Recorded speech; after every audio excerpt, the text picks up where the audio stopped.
তৃণমূল কংগ্রেস জিন্দাবাদ। 2026 বিধানসভা নির্বাচনের আগে মথুরাপুরে আইএসএফ এর বড়সড় ভাঙন যোগ দিল তৃণমূলে। দক্ষিণ চব্বিশ পরগনার মথুরাপুর 1 নম্বর ব্লকের আবাদ ভগবানপুর গ্রাম পঞ্চায়েত থেকে প্রায় 200 থেকে 250 জন আইএসএফ কর্মী তৃণমূল কংগ্রেসে যোগ দিলেন। ভোটের ঠিক আগে এই যোগদান বিরোধী শিবিরে বড় ধাক্কা হিসেবে দেখা হচ্ছে। আগে এই কর্মীরা তৃণমূল কংগ্রেসের সঙ্গে যুক্ত ছিলেন, পরে কিছু ভুল বোঝাবুঝির কারণে তারা আইএসএফ এ যোগ দেন।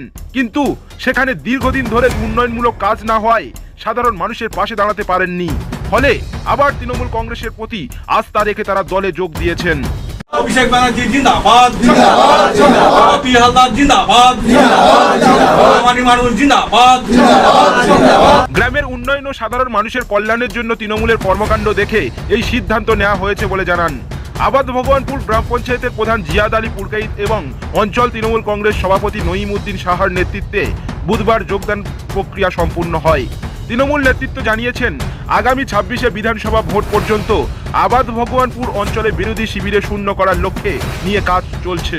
রাজনৈতিক মহলে এই যোগদানকে বড় সফলতা এবং বিরোধীদের জন্য কঠিন চ্যালেঞ্জ হিসাবে দেখছেন বিশ্লেষকরা।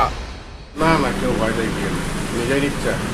আমরা প্রথম থেকে টিএমসি করছিলাম, আমাদের নিজেদের কোনো ব্যক্তিগত এটা আমরা কিছুদিনের জন্য সরে গিয়েছিলাম, সেইটা আমাদের ফের আবার সেই জায়গায় চলে এসছে। যার কারণে আমাদের মাননীয় প্রধান, আমাদের নিজের ভগবানপুরের মেম্বার সভাপতি সবাই থেকে আমরা নিজেরা স্বইচ্ছায় আবার টিএমসি দলে আপাতত 200 হবে, আপাতত 200-250 হবে। আমার নাম তাজউদ্দিন, গ্রাম ভগবানপুর। তৃণমূল কংগ্রেস জিন্দাবাদ, মমতা ব্যানার্জি জিন্দাবাদ, অভিষেক ব্যানার্জি জিন্দাবাদ, পি হালদার জিন্দাবাদ, মানি মানুষ জিন্দাবাদ। বন্দে মাতরম, জয় বাংলা।